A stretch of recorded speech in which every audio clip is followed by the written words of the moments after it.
c'est Stéphane, votre ingénieur consultant en système d'information.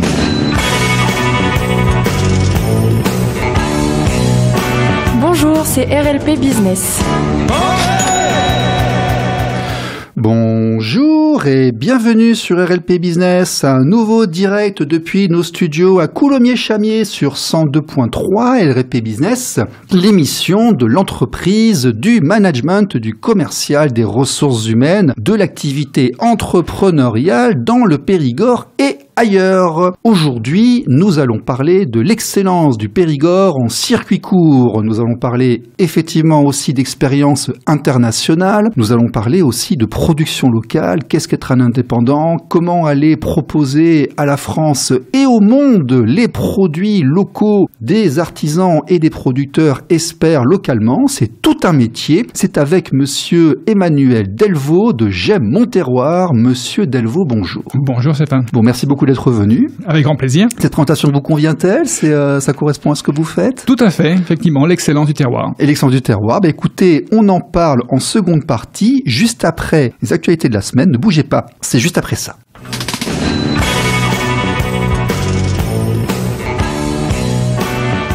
Les actualités.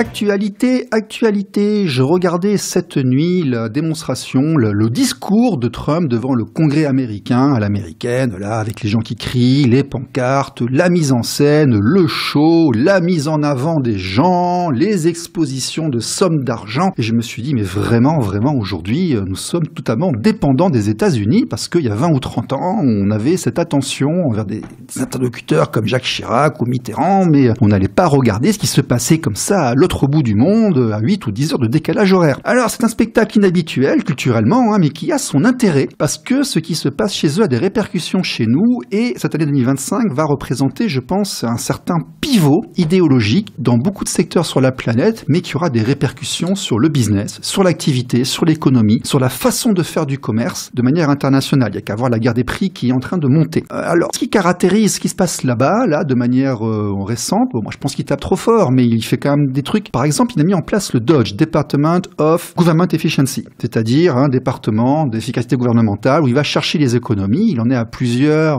milliards, je crois, d'économies, avec des trucs fous qui sont dépensés ici ou là, avec un nombre de pensionnés de la sécurité sociale qui ont plus de 200 ans, qui sont plus vieux que les USA eux-mêmes. Donc, il est en train de taper. Je pense qu'il se rapproche de la faillite. Le 13 mars, il y a un problème de shutdown là-bas. Donc, ils sont en train de chercher des économies partout comme des fous. Ils licencient les fonctionnaires. Ils ferment tous les contrats qu'ils peuvent fermer. C'est très violent, mais vous verrez peut-être que dans pas très longtemps, ça sera pareil chez nous. Alors, ce qui les caractérise aussi, c'est l'expulsion des sans-papiers, tous les délinquants et criminels étrangers. C'est un marqueur aussi, quelque part, comme j'ai de constater. Lutte contre la bureaucratie. Alors, la bureaucratie, on la constate dans beaucoup d'endroits du monde. L'entrepreneur français, notamment, est confronté à la bureaucratie. Moi, je sais que j'avais 4 personnes. Ça voulait dire une journée par semaine, uniquement pour faire les papiers, s'occuper des 5 ou 6 administrations que j'avais en face de moi. On peut parler des francards, dont Maître d'Angléan parle souvent, qui sont des gens qui se trouvent un emploi privilégié, planqué, et puis qui après font leurs propres règles, leurs propres lois, leurs petits arrangements entre amis. C'est le début de la corruption. On en crève dans beaucoup de pays de ce genre de choses. C'est en train d'arriver chez nous, c'est en train d'arriver là-bas. Ils sont en train d'essayer de les virer. Et puis aussi, suppression de l'impôt sur le revenu et des diverses taxes, remplacées par des taxes à l'importation. Alors ça peut être violent parce que ça veut dire qu'on met des taxes à l'importation partout. Moi, j'ai vécu en Asie, si vous voulez, les produits qui n'étaient pas faits sur place étaient taxés. Et conclusion, ce qui était fait sur place était beaucoup moins cher pour embaucher les gens qui étaient locaux. C'est un choix. Soit on taxe pas ce qui rentre et puis on demande aux locaux de donner de l'argent, soit on taxe ceux qui rentrent et les entrepreneurs locaux, on leur fout la paix. Mais c'est quand même un changement total de paradigme par rapport à ce qui se passait avant, et c'est surtout une manière de faire qui est très différente de la nôtre. Donc, entrepreneur en France, c'est payer beaucoup pour la collectivité, être confronté à beaucoup de bureaucratie. Et là, je vais en parler à monsieur Emmanuel Delvaux. Monsieur Emmanuel Delvaux qui est passé à Londres, au Qatar, dans le Middle East, en Asie. Enfin, il a vécu plusieurs dizaines d'années dans le monde, donc il a aussi un regard multiculturel. Aujourd'hui, il a une société en France. Être entrepreneur en France, en fait, la bureaucratie, la taxe, les impôts, comment vous le vivez, vous? Alors c'est quelque chose qui est assez très compliqué, on va dire, puisque effectivement le fait de passer des heures, voire des journées sur les tâches administratives, c'est pas efficace. C'est-à-dire que c'est tout le temps que je peux passer avec mes clients. Les gros problèmes, et un problème que j'ai à l'heure actuelle qui est assez simple, c'est que mon compteur Enedis, Linky, le fameux Linky, est tombé en panne. Malheureusement, l'entreprise qui s'en occupe n'a pas noté que c'était en panne. Donc pendant 5 mois, j'ai pas eu de consommation. Maintenant, je suis en dispute avec mon fournisseur d'électricité et ça fait maintenant, j'ai dû passer, cumuler, je dirais, une bonne semaine, voire une semaine et demie, parce qu'il me facture, grosso modo, 1 an de facturation au lieu de quelques mois. Donc, grosso modo, 10 fois plus que ce que je devrais payer. Et ça, il n'y a pas de système. On essaie de parler avec des gens. Le système maintenant français est fait de telle manière que l'administration, les gens il y a des services clientèle, que ce soit au niveau de l'administration fiscale, au niveau de l'administration de l'URSSAF, des OPCO ou autre chose. Mais dès qu'on a franchi cette première barrière, dès qu'on a un sujet qui est hors de la normale, on va dire, dès qu'il y a une dispute qui arrive, d'un seul coup, tout s'arrête. Ah oui, c'est pas écrit dans les textes, il n'y a pas le paragraphe, donc on le fait pas. Voilà, c'est ça. D'accord.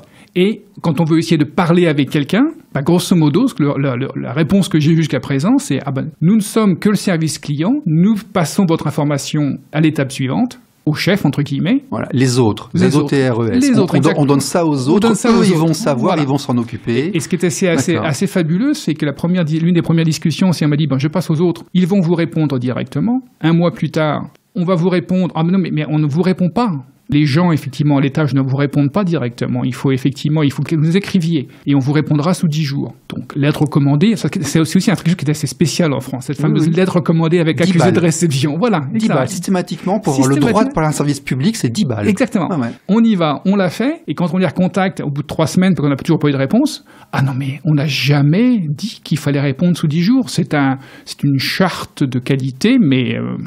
grosso modo, ça n'est pas une obligation. Tout à fait, voilà. Donc, d'un point de vue entrepreneurial, ça veut dire que ça met des problèmes de difficulté en trésorerie. Ça veut dire que c'est du temps qui est passé. Alors, pour des disputes triviales, il suffirait simplement de pouvoir se mettre d'accord avec une personne avec qui on puisse parler au téléphone. Tous les échanges se font uniquement par email ou courrier physique. La transition numérique. Voilà. Donc, tout ça, on en est très, très, très, très loin. L'automatisation, la transition numérique. Voilà. Et on critique les autres, mais au Brésil, j'ai un ami qui vit là-bas. Ils ont ce qu'on appelle la justice de proximité, c'est-à-dire que sur 2 ou 3 semaines, il y a un juge qui va dire ça va, ça va pas. Il a même réussi à faire condamner Meta, WhatsApp, c'est-à-dire que WhatsApp a enlevé le compte de sa femme qui travaillait dans les services bancaires et autres. Le juge brésilien a dit non, vous remettez le compte bancaire, c'est un outil de travail, vous avez 2 semaines pour le faire ou c'est temps par jour. Allez faire ça en France, vous voyez. Bon, après, quand ça rentre un peu plus haut, le système et autres, mais en fait, la mécanisation à outrance fait qu'après, il n'est plus possible de faire que ce qui est prévu. Et en fait, plus rien n'avance. Tout à fait. Et si je reprends un exemple que j'ai vécu effectivement sur Dubaï aux Émirats arabes,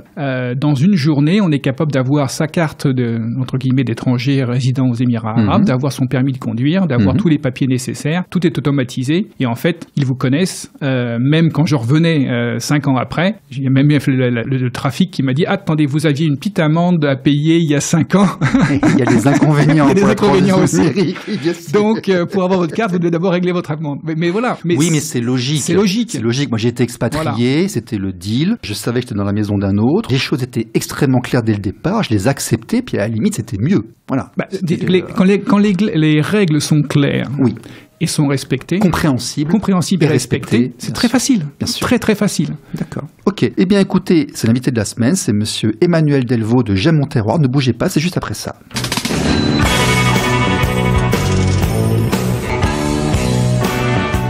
L'invité de la semaine. J'aime mon terroir, jm-monterroir, monterroir.fr, raclette, vin, produits laitiers, plein de bonnes choses qui se mangent, mais pas que, qui sont bien ici. J'aime mon terroir, monsieur Delvaux, c'est venu comment et qu'est-ce que vous y faites ? Alors, c'est une entreprise que j'ai créée il y a à peu près 18 mois de cela.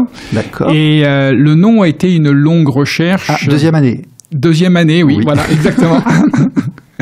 On a été une longue recherche de trouver ce mot terroir qui pour moi était fondamental puisque ayant expatrié pendant 25 ans, je revenais dans la maison familiale mais un petit peu comme un touriste, quelques semaines par an. Et j'ai souffert, on va dire, de ne pas pouvoir connaître les bonnes adresses. de ne pas pouvoir avoir les bons tuyaux, on va dire, les belles affaires tirées de dessous les fagots. Et donc on passe un certain temps à faire ce que j'appellerais un petit peu on essaye et puis ça marche pas. Et puis des fois, on se fait simplement entourlouper, on va le dire comme ça, sur la qualité des produits. Et ça me gênait. Donc, quand j'en ai eu l'opportunité, j'ai voulu créer une entreprise éthique qui soit en mesure de non seulement pouvoir aider les petits producteurs à promouvoir leurs produits, donc de leur offrir un autre canal de distribution, puisque dans les produits du terroir, on va trouver directement chez le producteur. On va pouvoir aussi les acheter dans des maisons de producteurs, des regroupements, des AMAP, donc des différents systèmes. Beaucoup sont centrés sur les grandes villes, on va dire, parce que c'est là où il y a le plus de volume. Et moi, ce qui m'intéressait, c'est de travailler dans le milieu rural, de pouvoir donner et faciliter l'accès, puisque je me suis rendu compte que même mes voisins, génération 3, 4, 5 générations dans le secteur, n'étaient pas au courant qu'il y avait une nouvelle entreprise qui s'était ouverte et qui faisait de très très bons produits. Donc c'est un petit peu ce côté dénicheur des bons produits pour pouvoir les mettre en avant et en regrouper sous une plateforme, donc de manière un petit peu numérique et digitale. Donc c'est du e-commerce pour pouvoir offrir donc à ces producteurs une autre façon. Donc je suis pas en compétition avec les autres, je suis dans ma bulle entre guillemets directe. Et quand on considère que la Dordogne est aussi un département qui va en vieillissant, malheureusement, comme beaucoup de départements français, pour l'instant, on parle moins du coût de l'essence pour se déplacer, mais c'est aussi une problématique. Eh bien, il y a toute une population qui est en difficulté pour accéder à ces produits. Si on veut faire un panier complet, que ce soit des laitages, en passant par la viande, en passant par les pâtes ou autre chose, il y a un certain nombre de kilomètres à faire si on veut faire le tour de tous les bons producteurs. Donc c'est un petit peu le travail de J'aime mon terroir. Je vais dénicher, je vais trouver tous ces bons produits, je les regroupe sur une plateforme et je les redistribue soit directement avec mon véhicule électrique réfrigéré. Donc je suis le seul en Dordogne, je crois, à avoir un véhicule réfrigéré qui travaille en milieu rural. Et je suis aussi par la poste. Toujours comme il y a, parce qu'il y a une grande place de marché sur Internet. C'est ça, voilà. Il y a effectivement, il y a une grosse demande pour au national. Et j'ai même eu l'occasion de travailler avec une société qui m'a demandé de faire des expéditions en Tchécoslovaquie, aux États-Unis, en Angleterre, donc pour valoriser entre guillemets tous ces produits-là. Donc c'est ça qui m'a un petit peu poussé de voir que J'aime mon terroir, ce sont des produits de qualité, qui ont été validés non seulement par moi, mais aussi par la communauté, puisqu'on fait régulièrement des réunions dans lesquelles on va faire goûter les différents produits. Il y a des petits scores. Vous avez amené quelques petits desserts là pour qu'on puisse tester. Presque. D'accord. Voilà. Mais voilà, donc l'idée c'est de. Je demande toujours parce qu'on ne sait jamais. Exactement. Donc vraiment l'idée c'est de pouvoir s'assurer qu'il y a ce gage de qualité. Donc ça veut dire que on va travailler. Je ne vais pas travailler avec tout le monde, mais je vais avoir une sélection de 3 types de producteurs, on va dire, par type de produit, et étant d'une gamme assez vaste, je suis ouvert à tout producteur dans leur truc. Et là, je vais basculer un petit peu plus sur le côté marketplace pour pouvoir permettre à d'autres producteurs de passer directement et de n'être qu'un intermédiaire digital, donc avoir un petit peu cette double casquette le cas échéant. Voilà. Alors c'est très intéressant parce que dans ce que vous expliquez, moi j'identifie tout de suite 2 axes entrepreneuriaux majeurs qu'on identifie régulièrement. La première, c'est que produire un produit de qualité, c'est un métier et qu'aller l'amener au consommateur ou au distributeur, c'en est un autre. Et que très souvent, les gens qui sont très bons dans leur production ne sont pas des businessmen, ne sont pas des gens formés en communication, ne savent pas faire de l'argent et ne savent pas... par exemple, moi je suis ingénieur, j'ai une boîte à perte qui représente des millions d'euros de produits super que j'ai sortis avant les autres, mais qui n'ont jamais connu leur succès. Ce qui veut dire qu'il est parfois intéressant d'aller trouver des gens qui font de l'excellente production pour l'amener à leur destinataire. Ça, c'est la branche numéro 1, je pense que c'est ce que vous faites. Tout à fait. Voilà. Et la deuxième chose que je vois, c'est que nous sommes un département rural où les événements étant ce qu'ils sont, il y a énormément d'endroits où les lieux de ravitaillement sont très éloignés. avec des personnes parfois qui ont peu de mobilité, des voitures qui marchent mal, et puis en plus on leur dit rouler c'est pas bien, et donc aller se déplacer dans les petits villages et les endroits pour aller vendre sur place, c'est forcément un créneau porteur pour beaucoup de gens si on est prêt à faire des kilomètres. Et en alliant les deux, je pense que vous avez votre cible. Tout à fait. C'est vraiment l'objectif de pouvoir avoir cette double casquette. Ce que j'appelle, c'est apporter un petit peu toute l'excellence du terroir sur un plateau d'argent. Hein. C'est vraiment faciliter l'accès à ces produits. Voilà. Bien sûr, ce qu'on appelle le distributeur. Sans oublier, effectivement, ce qu'on appelle la warehouse en anglais, c'est-à-dire l'entrepôt de stockage, parce qu'on fait aussi de la vente. Et c'est pas du dropshipping, là. Vous envoyez vraiment ce qui est de vos stocks sur Internet. Donc effectivement, il y a un modèle. Et puis dans le Périgord, on va le dire honnêtement, hein, donc tout ce qui est qualité de bouche et autres, il y a de quoi faire. Tout à fait. Et je suis un petit peu à la différence du dropshipping, et je suis un petit peu ce que j'appelle en plaisantant un dark store en campagne, puisque effectivement, je mets un point d'honneur à acheter le stock au producteur. Puisque pour moi, si je veux effectivement aider le producteur, il faut que je sois aussi impliqué. Donc je ne vais pas faire le modèle du dépôt-vente, parce que le dépôt-vente pour moi, c'est si ça marche pas, pas grave. Alors que là, en achetant le stock, moi j'ai une responsabilité financière, il faut que je m'en sépare de ce stock, il faut qu'effectivement que je l'écoule. Oui, il y a le pour et le contre. Voilà. En achetant en quantité, il y a des prix aussi peut-être. Tout à fait. Il n'y a pas forcément les prix, puisque sur le côté prix, je reste dans l'approche très importante que le prix est fixé par le producteur. Donc à la différence de la grande consommation, moi ce qui est important, c'est que le producteur qui connaît la valeur de son travail, qui est capable de me la justifier. Et c'est pour ça que je passe, avant de référencer un producteur, j'ai passé plusieurs heures avec lui ou avec elle, pour comprendre, pour avoir toute la finesse de un savon, ça c'est pas comme ça. Un savon, ça demande plusieurs heures, plusieurs semaines de travail. On n'en parle pas assez, mais il y a des artisans savonniers en Dordogne qui font un travail assez remarquable. Tout à fait. Voilà, donc il faut avoir... Moi, j'ai effectivement un background plutôt ingénieur technique, donc je découvre des métiers, je découvre la difficulté, par exemple, d'un produit aussi simple que la pomme de terre, voilà, avec toute la saisonnalité que cela peut avoir. Et donc, c'est une fois qu'on a compris effectivement la difficulté ou qu'on est en mesure de pouvoir expliquer au client final pourquoi est-ce que ce prix, c'est celui-là. Et c'est important pour moi de ne pas arriver en disant voilà, maintenant je vais vous prendre X savon, donc vous me faites X% de réduction parce que ceci, cela. Je ne suis pas dans une démarche commerciale à ce niveau-là. Je suis dans une démarche pour pouvoir aider et fournir un nouveau canal de distribution.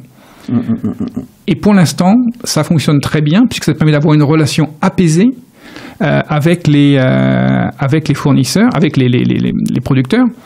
Et ça me faisait penser un petit peu, ça me faisait sourire quand récemment, aux nouvelles, on a vu Karine Le Marchand, lors de la soirée de l'agriculture, du salon de l'agriculture, se mettre effectivement avec tous les grands, les GMS pour permettre aux entreprises qui sont en difficulté de pouvoir accéder directement aux centres commerciaux. C'est le circuit court qu'ils essaient de repromouvoir en disant effectivement l'amour est tout près. Oui, c'est vrai, l'amour est tout près, mais il y a des acteurs comme J'aime mon terroir qui sont déjà présents sur le terrain. J'ai un petit peu je comprends l'approche, mais en même temps, je pense qu'il y a une opportunité qui devrait être prise de façon régulière. Non, ça, c'est le grand défaut de l'administration française, c'est qu'ils essayent de limiter les interlocuteurs et donc ils privilégient les gros. On trouve effectivement ce phénomène de rassemblement un peu partout, hein, dans le business de la formation, dans le nouveau code d'accès au marché public. Il ne s'adresse plus aux TPE, PME, petites entreprises, il s'adresse aux gros parce que ça fait moins de personnes avec qui négocier. Mais après, il y a une dénaturation du tissu socio-économique qui est comme ça. Bon, vous, en fait, je regarde votre CV, vous avez plusieurs dizaines d'années d'expérience dans le développement commercial, dans le marketing, c'est votre métier d'origine en fait. Vous avez passé plus de 25 ans chez Schlumberger, vous avez passé dans plusieurs entreprises, dans divers endroits du pays. Donc vraiment, vous, c'est faire le développement économique. Est-ce que à l'étranger, le modèle de développement économique est aussi basé sur les TPE, PME, comme on a l'impression de le savoir? En fait, quelle est la différence entre l'étranger et nous? De votre expérience d'expatrié, qu'est-ce que vous nous apporteriez ici? Qu'est-ce qu'il faudrait qu'on fasse ici pour aller mieux? Voilà. Alors vous l'avez dit au départ, tu l'as dit au départ, c'est la simplification de l'administration qui est une lenteur et un frein à tout investissement. Le nombre de dossiers pour faire des levées de fonds, c'est dans tous les sens, avec un administratif et une documentation qui est excessive. Pour moi, c'est déjà l'une des premières difficultés. La deuxième, c'est le fait qu'il n'y ait pas de support et de volonté d'aider, je dirais, les entreprises locales. C'est un marché ouvert. Voilà. Les aides, c'est pour les gens qui sont en difficulté. Les aides, c'est pour les gens qui sont en difficulté, on est bien d'accord. On a oublié ça, parce que ici, ça paraît normal de demander des aides, mais au départ, le mot aide, on va aider quelqu'un lorsqu'il n'y arrive pas tout seul. Tout à fait. Donc, qu'est-ce qu'on faut faire pour qu'il y arrive tout seul? Exactement. Donc, et ensuite, le côté, pour moi, qui est assez important quand je compare par rapport aux différents pays dans lesquels j'ai pu travailler, c'est ce volontariat et cette volonté de la réussite. Il y a vraiment, effectivement, tout le monde est content, on va se réjouir quand quelqu'un réussit. En France, c'est un peu plus compliqué, il y a plus de freins, il y a plus de jalousie, et j'avais par exemple une amie qui fait effectivement des confitures. Elle s'est positionnée sur un magasin, clairement qui était en conflit avec un autre producteur, et pour une raison X ou Y, elle avait à peine ouvert depuis 24 heures que le contrôle des répressions des fraudes lui tombe dessus. Voilà. Donc c'est ce genre de... Attention, il y en a un qui bouge. Voilà, c'est ça. C'est ça. Donc c'est vraiment cette difficulté de pas favoriser effectivement le développement, l'entrepreneuriat. On retrouve dans les francards, il y a des gens qui font leur propre loi, leur propre boulot, là, avec du copinage et autres, et qui vont déléguer des trucs pour aller embêter le copain. Voilà. Ça, c'est le premier truc. Deuxième truc, on est tellement à la recherche, dès qu'il y en a un qui bouge, on lui tombe dessus pour vérifier. Tout à fait. D'accord. Non, mais vous l'avez senti en tant qu'entrepreneur vous-même, ça Il y a un gros doute aussi. Bon, quand on démarre effectivement une entreprise, beaucoup de clients aussi sont un petit peu réservés. Le fait d'utiliser une plateforme e-commerce, peut-être avec utiliser sa carte de crédit. C'est rentré dans les mœurs maintenant. Ça y est. Ouais, dans les années 20 du XXIe siècle, certes, mais c'est quand même rentré dans les mœurs. Ça. Eh bien, pas autant que ça. Pas tant que ça. Pas tant que ça. Ah, il faut leur expliquer alors. Donc il faut savoir, c'est que quand même 2/3 des chèques écrits en Europe sont en France. Oui, les chèques, ça n'existe pas ailleurs. Voilà. Bon, c'est les chèques de banque, mais professionnels. Mais voilà, dans le cadre du particulier, chèque, c'est ici. Ouais. Il y a encore une grosse méfiance en utilisant sa carte de crédit, et puis tout est fait pour que ça soit créé. Donc il y a toujours cette difficulté aussi quand on peut avoir un beau site avec de beaux produits, avec une belle histoire. Le passage à la commande, parfois, effectivement, on s'aperçoit que peut-être pas, ils sont nouveaux, donc on va regarder les Trustpilot, on va regarder les autres choses avant de pouvoir se lancer. Ah, ça, mais le consommateur fait son choix. Tout à fait. Je connais des gens qui sont capables de passer 7 à 8 heures de recherche pour économiser 2 ou 3 euros sur des produits qui en valent 20 ou 30. Tout à fait. C'est pas très rentable, mais culturellement, ils font ça. C'est ça. Ok. Bon, dites-moi, créer une société ici, juste pour savoir, vous êtes en nom propre, en SAS. D'accord. Donc, comme le 440, le truc qui normalement est stable et ne bougera pas trop demain. Voilà, c'est ça. Ok. Donc, responsabilité limitée. Tout à fait. Donc, vous ne risquez pas votre, sauf faute personnelle, vous ne mettez pas en jeu votre canapé et votre peau si jamais il y a un problème. Tout à fait, c'est le but du jeu. Absolument. On apprend ça très vite ici. Voilà. D'accord. Vos parents étaient dans l'entrepreneuriat ?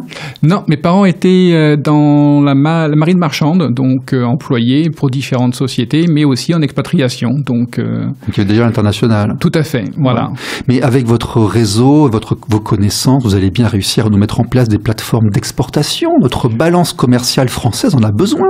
Tout à fait. Mais pour l'instant, moi, ce qui m'intéresse, c'est plus, en fait, refaire découvrir nos produits. Vous voyez des palettes de cèpes là au Middle East. Non, voilà. Alors d'abord, dans mon secteur, on n'a pas eu de cèpes cette année, donc on est un peu vexé. Ok. D'accord. Oui, donc SAS, tout ça et autres. Des salariés ou pas encore ? Alors j'avais effectivement 2 salariés, mais malheureusement qui n'ont pas continué dans l'entreprise pour des raisons multiples et diverses, avec une façon de rompre le contrat qui a été parfois surprenante, un petit peu légère, j'ai trouvé. Donc pour l'instant, je suis redevenu entre guillemets mon propre employé, qui est déjà assez compliqué à me gérer tout seul. c'est pas une simple affaire, et me permet de pouvoir me repositionner, rechoisir effectivement des talents qui seront plus adaptés à l'entreprise. Voilà. Le chef d'entreprise a ce qu'on appelle une machine à coups de pied aux fesses qu'il utilise parfois pour lui-même, pour avancer plus vite. Voilà. On le fait tous, ça, des fois. Ce qui est intéressant aussi, c'est que vous avez une expérience de création d'entreprise, de suivi, de marketing, de commerce et autres, d'expansion de marché, etc. Vous étiez aussi dans le RH dans votre carrière avant? J'ai fait aussi 2 ans de ressources humaines, donc c'était aussi intéressant. Et c'était où? J'étais basé à Londres. D'accord. Et j'avais une responsabilité mondiale, donc j'avais effectivement une belle vision sur les différentes activités. Avoir des employés en France, ça vous intéresse, ça vous branche, c'est facile, ça vous attire? Qu'est-ce que vous en pensez? Si vous parlez à n'importe quel entrepreneur, je pense que c'est l'un des problèmes numéro 1. Non seulement parce qu'on n'en trouve pas, parce que c'est dangereux. Il y a la difficulté pour en trouver. D'accord. Il y a la difficulté pour les garder. Et il y a la difficulté financière qui est associée, puisque généralement, avant même d'avoir que l'employé ait commencé à travailler, on commence déjà à devoir payer différentes ça, c'est la France. Dès qu'on crée une boîte avant d'avoir gagné quoi que ce soit, il y a des sous à dépenser. Voilà, c'est ça. Et difficulté à s'en séparer aussi quand ça se passe mal. C'est un mariage à vie quasiment. C'est un mariage à vie, mais pour l'instant, je n'ai pas eu encore cette expérience, mais ça peut être compliqué effectivement dans beaucoup de cas, ce qui fait que il y a beaucoup d'attitudes qui vont être, à mon avis, aux dépens de l'employé, d'essayer de contourner certaines législations pour s'assurer qu'il y a cette flexibilité. Et c'est un petit peu dommage dans les pays anglo-saxons où effectivement c'est plus facile de se séparer l'un de l'autre quand les accords ne sont plus liés. On voit qu'il y a une dynamique beaucoup plus rapide. C'est-à-dire que les gens sont capables de retrouver un travail beaucoup plus rapidement. Et il y a cette volonté de travailler plus ensemble. Donc, pour moi, le modèle anglo-saxon est assez intéressant parce que ça permet d'avoir une belle dynamique tout en ayant une protection. J'avais des gens dans le Rupton de Dublin qui distribuaient des prospectus pour dire aux gens « Créez votre société, venez là, guichet unique ». Ouais. Avec des rabatteurs pour lancer les gens et tout. Culturellement, c'est différent. C'est très différent. Il n'y a pas de comparaison. C'est extrêmement différent. Vous avez passé plusieurs années, des dizaines d'années en tant que salarié. Qu'est-ce qui a fait, après avoir travaillé comme salarié dans ces grosses sociétés, style Schlumberger et les autres, là, pourquoi l'entrepreneuriat ? Alors, quand on travaille dans des grosses sociétés, on a quand même un certain cadre qui est à respecter. On va se trouver un petit peu bridé dans un certain nombre de choses que nous souhaiterait faire. Et donc, l'entrepreneuriat, c'est la porte. Maintenant, je décide ce que je veux faire, quand je veux le faire et au moment où je veux le faire. Et c'est ça que je trouvais très intéressant dans le côté entrepreneuriat. D'accord, donc il était temps. Voilà, c'est ça, tout à fait. Ok. Alors, dans vos produits, il y a des leaders, des belles choses qui viennent. Appâtez-nous un petit peu, là. Pour l'instant, on termine la saison de la raclette. On arrive sur la fin de l'hiver. J'ai vu spécial raclette sur le site. Il y a des beaux fromages et tout. Exactement. Donc, tous les produits sont à moins d'1 heure de Jamon Terroir. Donc, c'est aussi un signe de proximité. Et puis là, on va arriver sur la période de Pâques avec quelques chocolats. Et puis ensuite, on va se repositionner sur la partie magret et tout ce qui est barbecue, puisque ça va redémarrer avec tous les mariages qui vont redémarrer, les plateaux charcuterie, tout ce qui est première communion et j'en passe, donc toutes les réunions de famille qui redémarrent avec les beaux jours, donc belle proposition. Comment est-ce qu'on trouve votre circuit de voitures, là, les villages où vous passez et autres? Comment on sait à quelle heure vous passez, à quel endroit? Alors pour l'instant, c'est uniquement à la demande, donc voilà, donc quand les gens passent commande, ils peuvent effectivement réserver un créneau. Alors c'est pareil, quand je suis effectivement dans mon secteur, quand je me fais une livraison, on va me dire que vous êtes livré entre 8h et 15h. C'est compliqué pour moi de rester à la maison sur cette période-là. Donc, sur Jamon Terroir, on vous donne un créneau de 2 heures maximum avec une information à 1/2 heure près ensuite. Et on vous contacte sur JM, les lettres, le tiré du 6, monterroir.fr, Delvaux Emmanuel. Vous êtes sur LinkedIn, sur Facebook, vous êtes partout. Un petit mot de la fin? Eh bien, un grand merci. Et puis, j'espère qu'on va pouvoir continuer à développer le produit local et à développer et à aider tous les artisans qui nous font de bons produits sur toute l'année. Yes, voilà. Le Périgord, monsieur Emmanuel Delvaux, voilà. Merci beaucoup. Merci. Au revoir.